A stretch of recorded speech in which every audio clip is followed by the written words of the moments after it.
The River Thames is one of the world's great waterways. For 2,000 years, it has been the lifeblood of London, nurturing the city that has grown along its banks. And today, it is still very much a working river, with tens of millions of journeys over and along it every year. But it's about to undergo a change like never before. There is a plan for an audacious engineering project, the likes of which this city has never seen, which promises to transform London's skyline for good.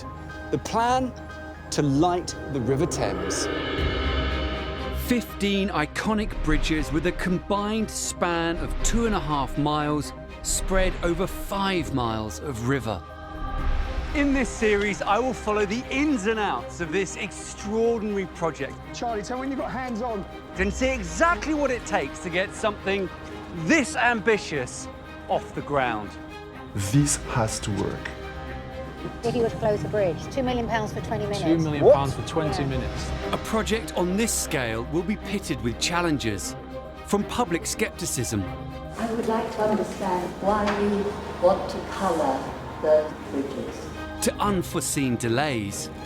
I don't care if somebody else's project in another part of the world has to wait a bit. You know, how will they prioritise us?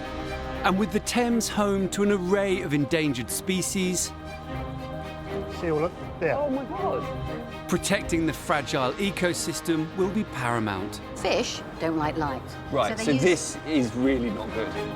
In the build-up to the big switch on, You turn this on, you hadn't seen this, and there's all these people here. No pressure. can the artist behind the project I'm under scrutiny here. pull off the feat of turning the Thames into a river of light?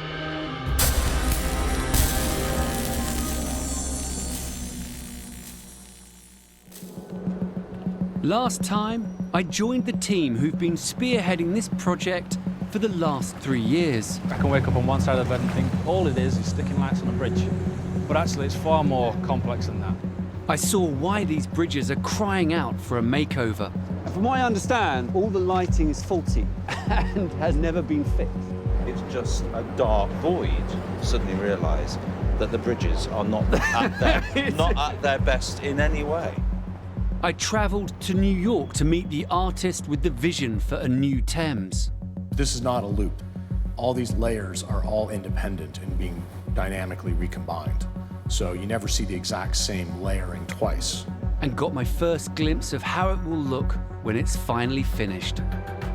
You know, it's a lot of responsibility. You know, this is a lot of money, a lot of effort that's going into it. And we have to get it right.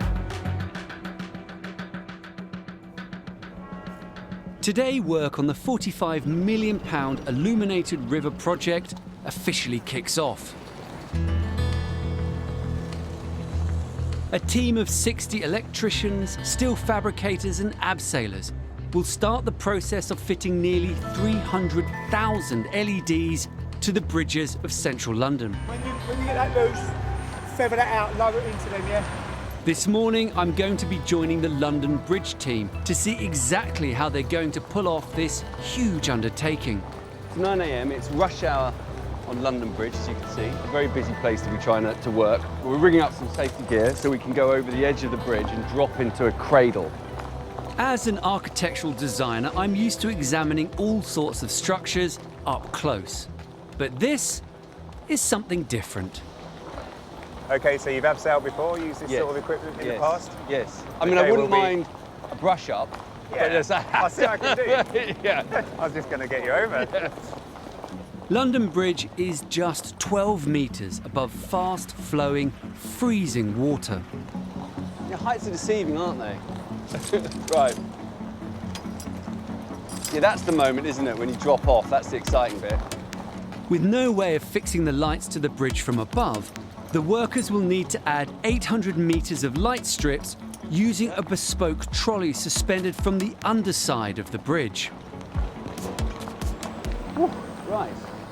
So this is the containment that they've started fitting in to hold the lights? The lights, the electrical cables, all the junction boxes for the electricians to link into. This will all be here. It all wants to be invisible to the public eye. So you'll just see the light, I think, is the general idea. Right, how do we move? Well, manually, we push. We push? Yeah. Tourists would pay hundreds for this. Let's go. Right, let's go. Ready when you are. Hey!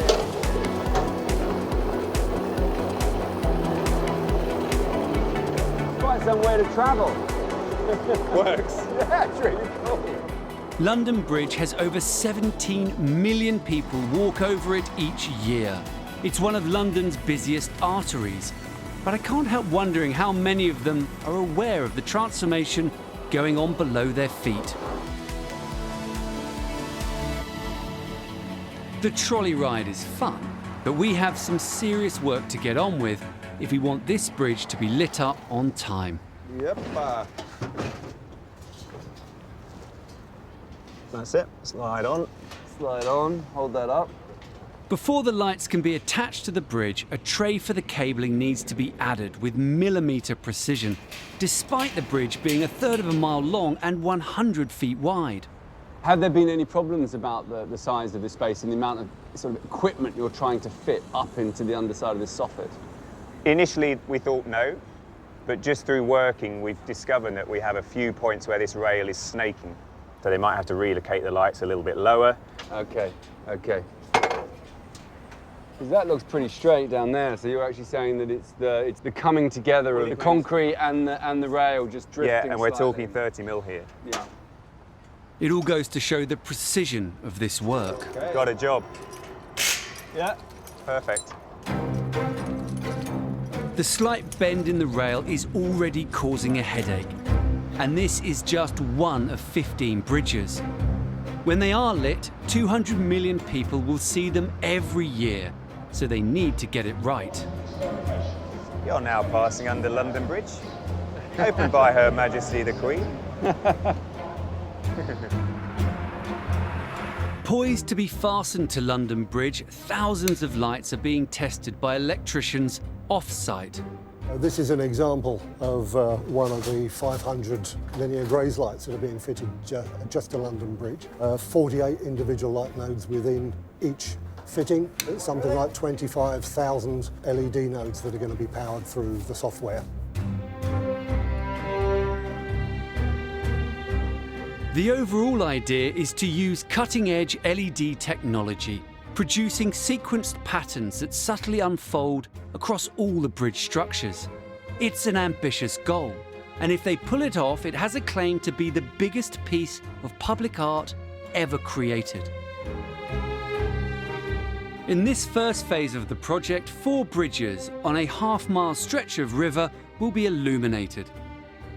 Starting in the east, London Bridge, then Cannon Street Rail Bridge, Southwark Bridge, and finally the Millennium Pedestrian Bridge. Each of these structures will have unique installations to transform them. Work has begun on London and Cannon Street Bridge, where subtle light movements will mirror the motion of the trains, boats and buses as they pass above and below.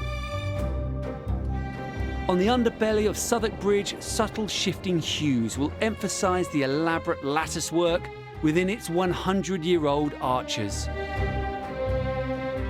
Right, one of the first things that we're going to be doing here, we're going to be lifting these stainless steel covers. We need to box off this area. And at London's newest, the Millennium Bridge, the dead silhouette will be turned into a blade of light spanning the Thames. I really am looking forward to getting this project up and running. When you go up and down the river, the whole of London is lit up. The only thing that isn't are the bridges. The brain behind the project to transform Britain's most famous river is renowned American artist Leo Villareal. Leo and his team have a state-of-the-art light control centre in his New York studio.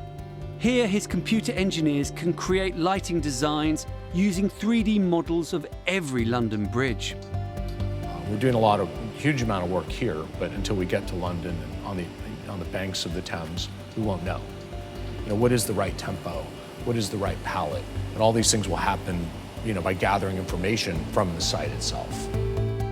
In charge of this transatlantic collaboration is project director Sarah Gaventa. Where's Wolfie? Where's the dog? Oh no, we like dogs. Can you make some of the more key decisions for us? It's her job to make sure the £45 million project goes smoothly and to time. Leo, the artist, and I, we have a kind of conference call every couple of weeks, just to sort of check in on progress, see how they're getting on, and I think in a way kind of reassure Leo that things are on track as much as possible. A switch-on date for the first 4 bridges has now been set. And on the guest list will be London's great and good, the world's press, and a plethora of international dignitaries. So we're ready to book tickets, right? I mean, we're good to lock it in. Yeah, we are. So we've got a date in the diary, so we can't just say, oh, whoops, we're not ready yet. So we're going for hell for leather now. The race to reveal the multi-million-pound facelift is on. 4 weeks, 5 weeks, 6 weeks, 7 weeks, 8 weeks, 9 weeks, 10 weeks, 11 weeks, 12 weeks. It's in 12 weeks' time.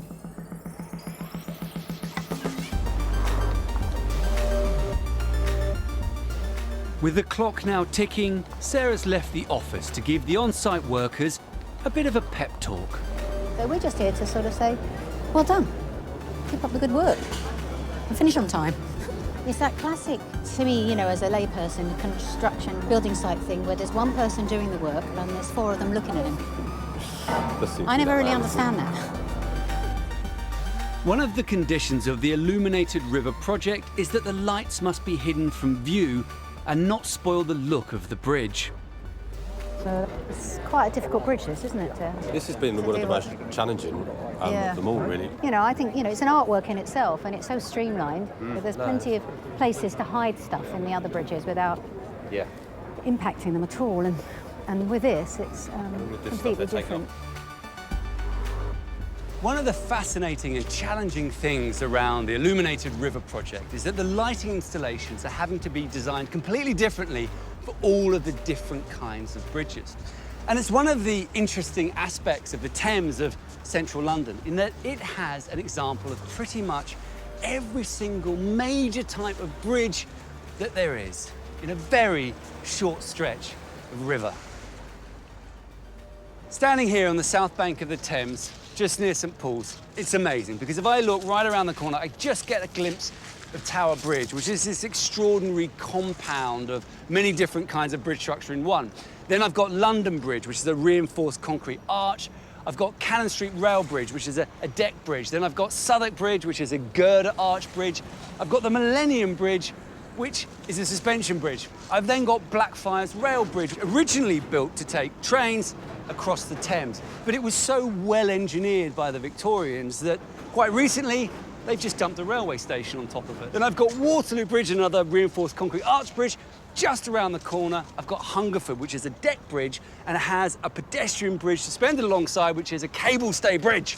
They are all here in a very short stretch of river. And that makes London very special.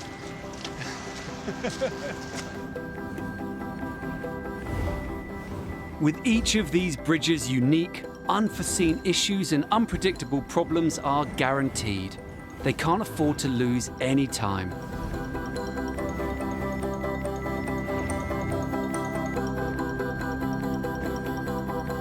The deadline for the big light up is fast approaching. But there's a problem. Watch out for the old down there. End up in the water. At Cannon Street Bridge, a squatter has moved in and work has ground to a halt. Delays are mounting. Yeah, well, we're just coming up to Pier 3 now. It's Pier 4 we've got to go down. Let's have a check down here first.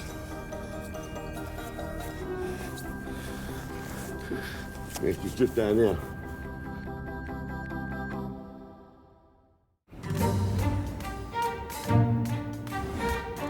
London at night is about to change forever. The bridges of the River Thames are having their biggest makeover since they were built. All along the river, work is flat out to install cable trays, light strips, fibre optics and junction boxes in a bid to turn the band of darkness that currently runs through the city at night into a river of light. But work on Cannon Street station has ground to a halt because a squatter has decided to make the bridge her home. Yeah, she's just down there. An Egyptian goose is nesting in the bridge, and the project's ecologists have insisted the goose not be approached while she's incubating her eggs. Obviously, we can't work above, within 5 metres below, around, anywhere near her. Well, this because, I mean, we can't touch this now for at least a month that we know of, if it's for the 28 days gestation. And then we've got to wait for the hatching and the fledglings to fly away. So it could be anything from a month to a month and a half, roughly, I'm thinking. End of the day, it is what it is. It's the law. We can't physically move her, and she's got every right to be here. So there's nothing that we can do about it. We've just got to see how it goes, basically. For Sarah and the Illuminated River team, any delays are a huge problem. The geese that laid some eggs, why they picked me underneath of Cannon Street when they liked reeds and making nice reed nests, I don't know. The first 4 bridges need to be ready for the big switch on, and that's now just 10 weeks away. Okay, so we are about a week behind for various, crazy reasons. But at least work can continue on the other bridges, from the most famous to the less familiar.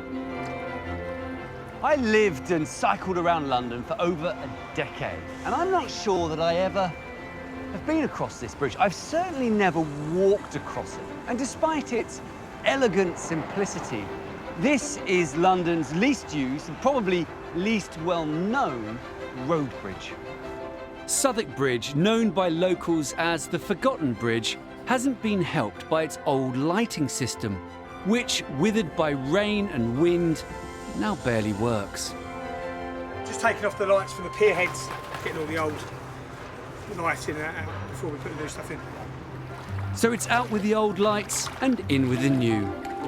It's just a bit time consuming, obviously the water damage and stuff, so everything's a bit rusty and hard to come off, and probably not been cleaned in 100 years, but... Hopefully this project can throw a spotlight on this forgotten bridge. In London folklore, it's said that if you find yourself on Southwark Bridge, you're probably lost. Or at least back in the day, that's what you might want people to believe.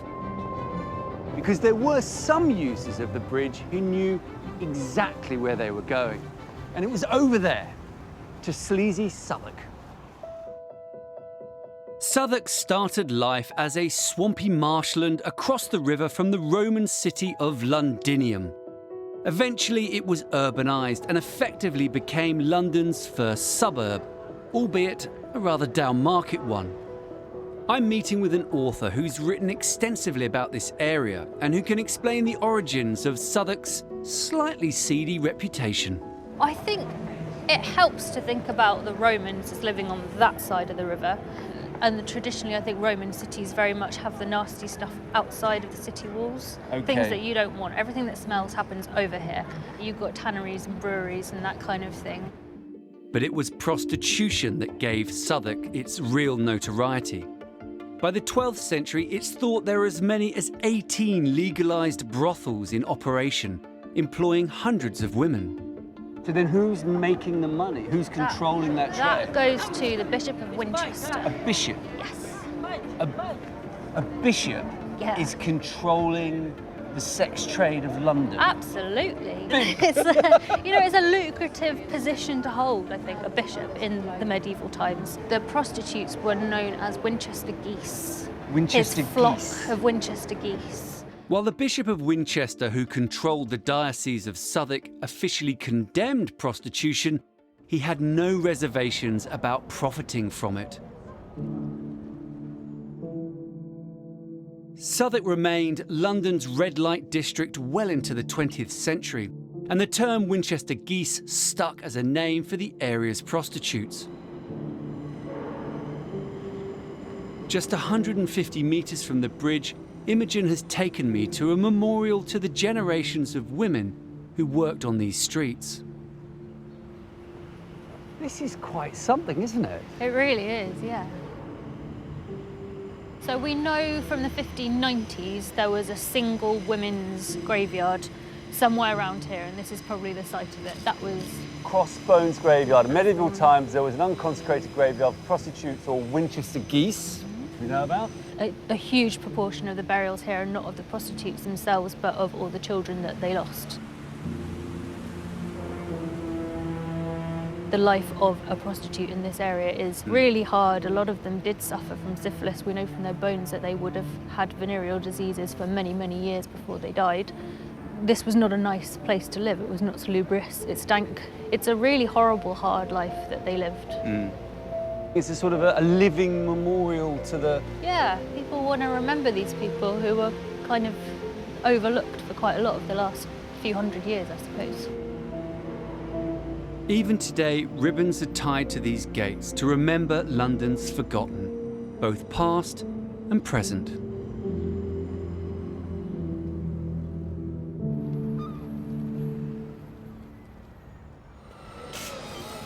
The Illuminated River project is moving forward at full pace. The brackets and trays are now all set, and hundreds of metres of data and electrical cables are starting to be laid.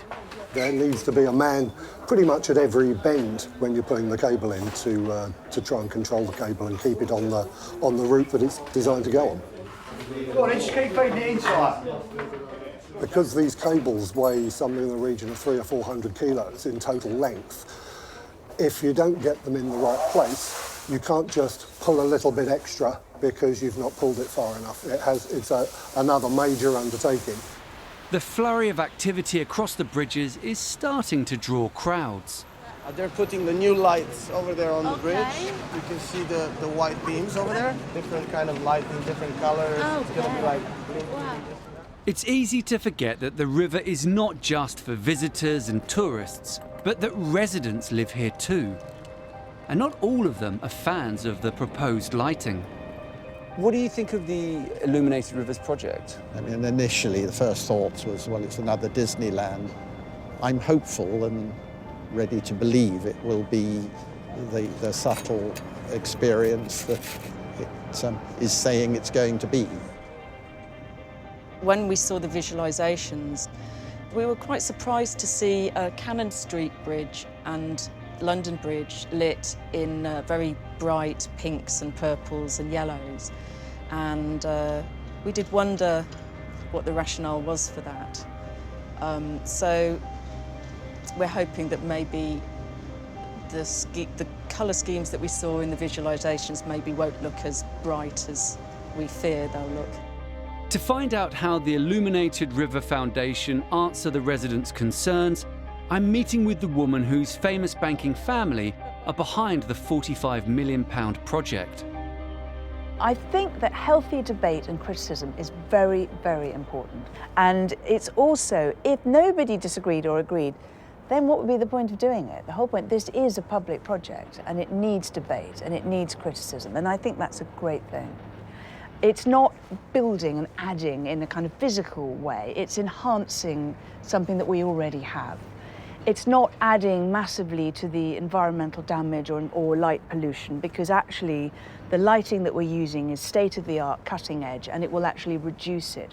So in this case, I would say that the footprint is very, very low. I really, truly think that bringing light to the bridges, of making beautiful some of these things which are neglected, which often are eyesores, will add to the life of London for all Londoners, not just for a few. The concerns over the new lighting schemes have not gone unnoticed, and planners from the City of London have asked for a so-called benchmark test.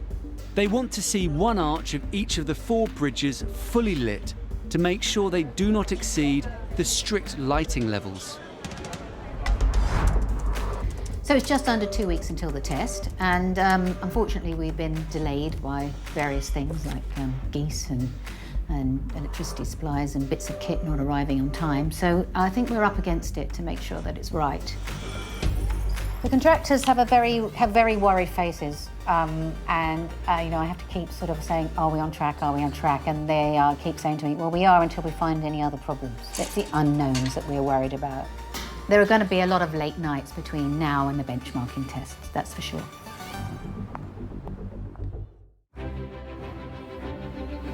The river illumination project is in full swing. With Southwark, Millennium and London Bridge all having electrical cabling threaded throughout in preparation for the first lights to be fitted. And finally, there's some breaking news about the delay to Cannon Street Bridge. Well, they've hatched, and there's seven of them down there. The mother and father, 3 days ago they hatched. He's just seen them around here, and they're walking down the pier on a pair, and all 7 of them all waddling behind each other. Before work can continue, Dean has to check to see if the geese have left the bridge. I'm just trying to see if they're under here, just hiding away. Well, I suppose they're just going to live somewhere else, I suppose. I mean, obviously, I don't know where they've got down. It's a fair old jump. So, I mean, the brave little things, they jump off there. With Dean giving the all clear, the work can finally continue on Cannon Street Bridge. The authorities looking out for the well-being of wildlife are not just concerned about the animals on the bridge, but also the wildlife under the bridge. It's hard to believe 60 years ago the Natural History Museum declared the River Thames biologically dead.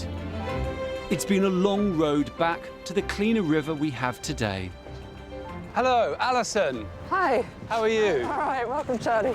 I'm meeting with Alison Debney from the Zoological Society of London to do a health check on the capital's river. Great, really comfortable. Let's go. And also to see whether she has any environmental concerns with the Illuminated River project. You'll hold this end. Yes. But at another end, there's one here, and you need to sort of use your foot. Yes. Like that, like exactly. And so then, in a dignified way, you've got to shuffle around. In a dignified way, It's yeah. highly technical. It's quite glamorous, this, isn't it? Excellent. Who thought marine biology was bikinis and... Yeah, suntan lotion. Yeah, turtles. The best way to check how wildlife is doing in the Thames is to basically scoop it up and see. And in the meantime, try not to fall over or activate the water-sensitive life jacket. So we're really going to catch fish. I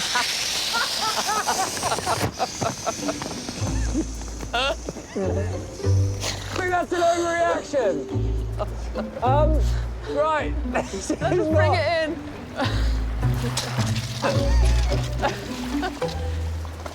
See if we caught anything then. Oh yes! Oh, that's exciting. We've got eels. Oh, eels! So there's 3 different species there. Alison now records what we've found, and it's very encouraging. Smelt, yeah. A European. European smelt. Do you know why it's called smelt? No. Do you want to have a smell? See if you can smell it. Oh my God! That smells of cucumber. So often the fishermen used to know that, well, you catch a fish because you can smell it on the net before you can see the fish Actually itself. get the fish up. Yeah. It's an interesting history, this smelt. It used to be like the primary fishery of the Thames. And, you know, back in the 1700s, there were 500 fishermen working on it. But over the years, water qualities thought to basically finish them off because they're a relative of the salmon and trout. They're very sensitive to dirty water and they need clean water. So it's great that we're finding them in the Thames. It is really encouraging that the smelt numbers are increasing.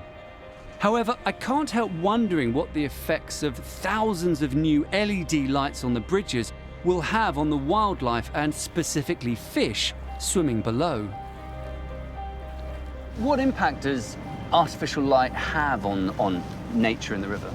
When you start putting in artificial light, it confuses them. You know, fish like us we're adapted to day and night, and so that artificial light is shown to have an impact on their successful migration. What's your opinion about the Illuminated River project? Do you see it as a sort of an opportunity or an issue that needs to be managed? No, I very much see it as an opportunity. So we worked alongside the Illuminated Bridges project to try and talk to the designers to encourage them to look about how you can design a bridge without ambient light going into the river itself. And you know, been absolutely really sensitive to making sure that light's not thrown into the river. So yeah, we welcome the project. Right, go on then. You've been studied. Off he goes.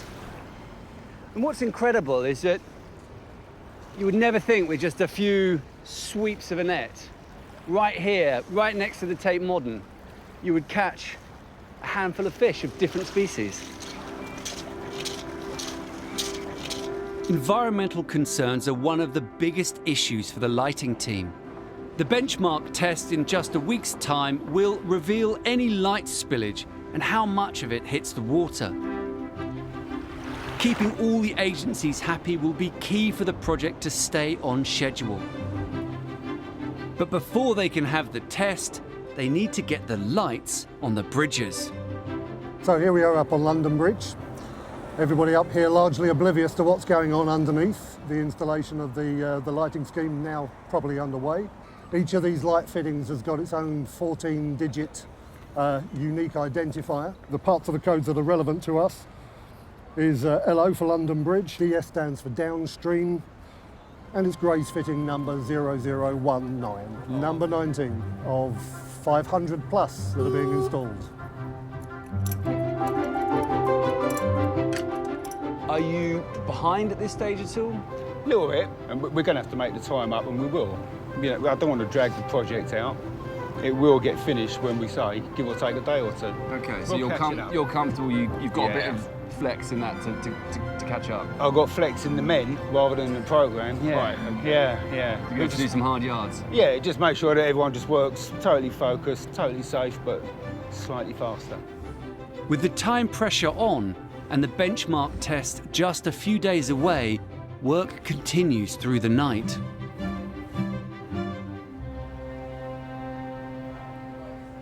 So over here you can see the night shift team on Southwark Bridge. So people have been working during the day on certain parts of the bridge, and then a whole different team turn up, get all their enormous amounts of kit on, and get to work. Right, are we ready? I believe so. Right, okay, shall we go? Tonight I'll be helping specialist abseilers Lee and Anya fit lights onto Southwark Bridge.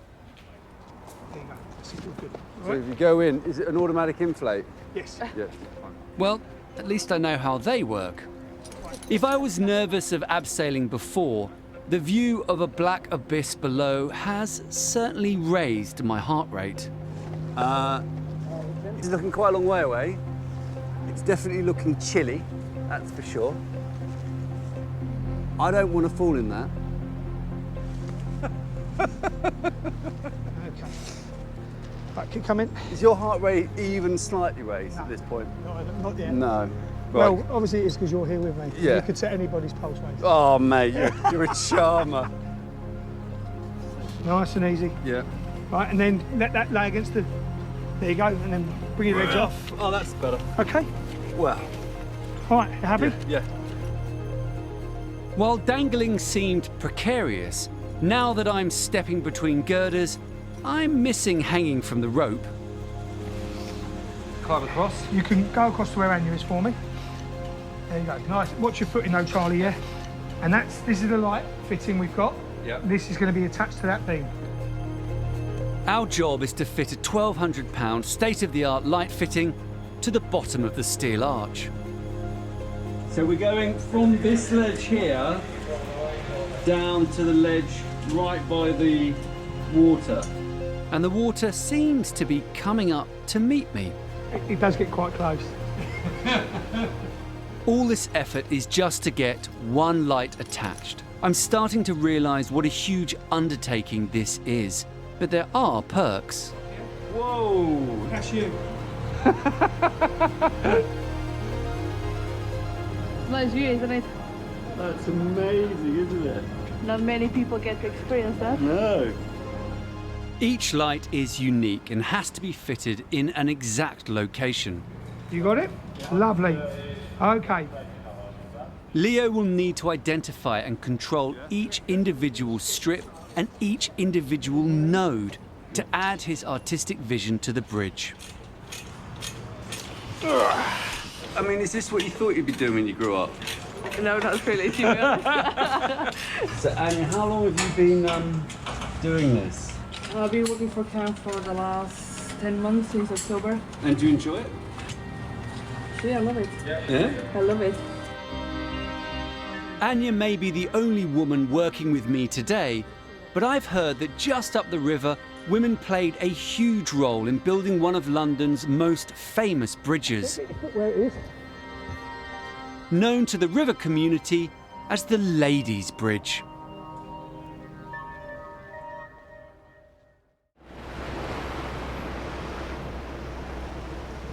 They were just approaching Waterloo Bridge. We call it the Ladies' Bridge. As these tourist boats plough up and down the Thames, the watermen on board tell wonderful tales about the myths and legends of the river and the bridges. And one of my favourites concerns this bridge, Waterloo Bridge. The story goes that this concrete arch bridge was built by women.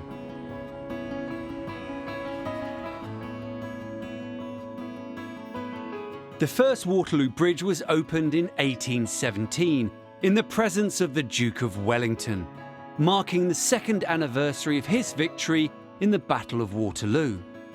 Not designed for modern traffic and damaged by tides, it eventually became unusable. So in the 1930s, construction started on a new bridge. So Keith, what's your connection with Waterloo Bridge? My grandfather and father both worked on the bridge during the war. In the construction phase? Absolutely, yeah. My grandfather was on the project from the beginning, 1937, something like that, and he finished in 45, which is when it was completed. So he saw it right from the very beginning? Absolutely. All the way through to the grand opening? Yes, he did. So what do you know about the story behind the name of this bridge as the Ladies' Bridge? Well, my granddad Charlie, who started in probably 37 at the beginning, it was all men. There were like 500 men. 39 war was declared, and they started to get called up. And so they needed to carry on working. They needed to carry on working on the bridge, and so they started recruiting women. But there were no skilled women welders or anything. They would have just joined as labourers. And I guess those with talent learnt from the men that were left to do the specific jobs. At government training centres all over the country, more and more women are releasing men for the fighting services. And while there is plenty of newsreel footage of women doing their bit for the war effort, for decades no one could find any hard evidence of their apparent contribution to Waterloo Bridge. One of the interesting things is the fact that when the war started, it became a confidential project. So they weren't allowed to take any photographs. I've got no photographs of my granddad and my dad on the bridge. There's nothing during the wartime because they weren't allowed to. Because this was a sort of an infrastructure, national important project. So it was locked down. They wanted it for troop movements and all sorts of things. And so there was no reporting. No one was allowed on the bridge other than people working there. And all the records have gone. There's no records of anything. Because I said, have you got a record of my granddad and my dad working on the bridge? No, they said we haven't got anything from anybody. As war raged in Europe, back home Waterloo Bridge was secretly being built. And when victory finally came, remarkably the work of the women remained unacknowledged. The final blow came in December 1945 when Deputy Prime Minister Herbert Morrison opened the bridge and in his speech thanked only the men who built it. I will proceed to cut the tape and to declare the new Waterloo Bridge to be open. And with no official record, the story of Waterloo Bridge became nothing more than hearsay. Until one day, after years of research, 3 photos were found locked away in the archives.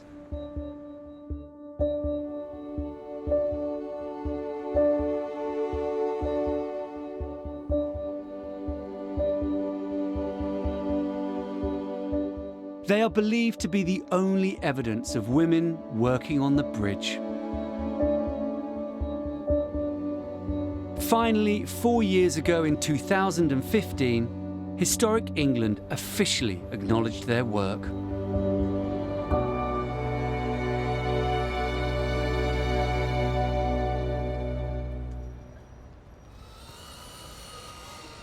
The Illuminated River project is heading for a milestone.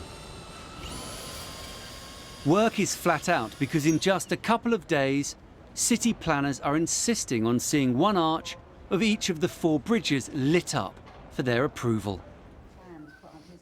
For Sarah, Leo and the team, it's a nervous time. You have to be careful how different it might look compared to what they've seen. Well, but I do think a lot of it's about brightness, isn't it, really? It is, and yeah. I think that would be the main consideration. But Yeah. They can only hope all the supervisors, electricians and workmen can finish on time. As the deadline approaches, everyone is feeling the strain.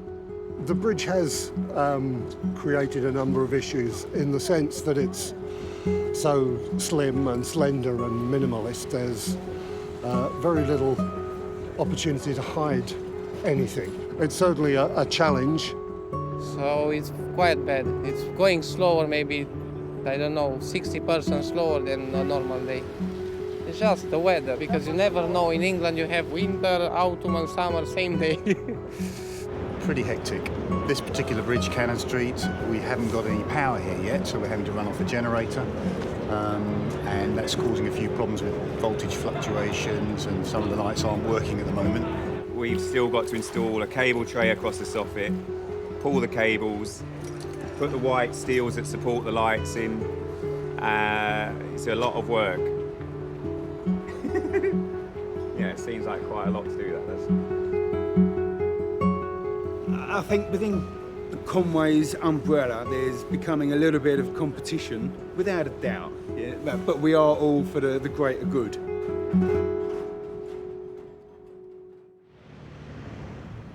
It's a big night. As the sun sets on London, judgment time has arrived for Sarah, Leo and the team. The city planners are preparing for a nighttime inspection. If they think the lights are causing problems or have been installed incorrectly, they have the power to seriously delay the project. What they're actually looking for is light pollution to ensure that we light up the bridge and not the rest of the environment. Safety of the public and protection of wildlife are key, so there can't be too much glare or light spillage onto the river. Does it feel a bit like exam day? Worse. It feels worse than exam day. I haven't felt this nervous, certainly professionally, for a very, very long time. Because it's such a D-day for us on this project. If we, as I say, if we get it right now, it's a massive relief. well, yeah, we've got our planners from Southwark and also the City of London, the lighting and highways team from City of London as well. We've got our planning consultants, we've got our architects, we've got our lighting engineers, we've got our contractors. I think fundamentally the most important thing is to make sure there isn't any glare, that no one gets blinded by the lights. The planners are armed with light meters. Their job is to make sure the lights aren't too bright. What happens if the planners aren't happy? Well, that's exactly how I feel if the planners aren't happy. As the sun finally goes down, it's time for the demonstration to begin. First up, Millennium Bridge. At the moment, we're only lighting the deck from this side, so the level is higher because we're having to light the whole thing from this side. I see, because the issue here is always when it gets darker than this, is you have a real stark adjacency between the lighting levels on the bridge. One of the planners has noticed a big difference between the light colour on Millennium Bridge and the surrounding buildings. Well, Ian was saying that there's potential to make the colour temperature a bit warmer and to reduce the brightness. That's it. But I suppose, yeah, it's how warm we want it to go. Onwards, 1 down, 3 to go. Next, Southwark Bridge. And so far, the judges are not giving anything away. What are you thinking? What do you think? What do you think? You like it? Sorry, It's just a test colour. It's not art. As they pass under the bridge, glare from some of the lights becomes the talking point. Why do they seem brighter at this end than that? Well, because of the angle, you're getting It's just more, the angle, is it? To a city planner, dazzling passing pedestrians is a huge safety concern.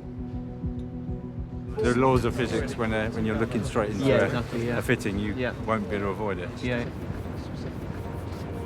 Okay. Finally, they move on to London Bridge, and suddenly, there's a big problem. That's not good, is it? The light meters are going off the scales. Yeah, this is no good, is it? That's like... It really is. It's the moth to the flame thing, isn't it? The lights are far too bright and directed too much at the footpath. We're being completely blinded by the lights under London Bridge. They are basically directly looking at us, and so you can't see a thing. You're absolutely blinded by them. It's not a pleasant experience, actually. With the go-ahead in the hands of the city planners, Well, I can't look at them. it's set to be a nervous wait for the verdict tomorrow. So, how have we done? Next time, it's full steam ahead to get the final lights on the bridges. The whole of the other side has been done. There's literally just these last few units to go in. Artist Leo touches down in London and starts work. You know, after nearly 3 years of thinking about it, to sit in front of the bridge with the actual lights and to be able to control it is pretty incredible.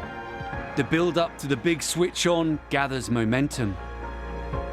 And London's new look is revealed for the first time.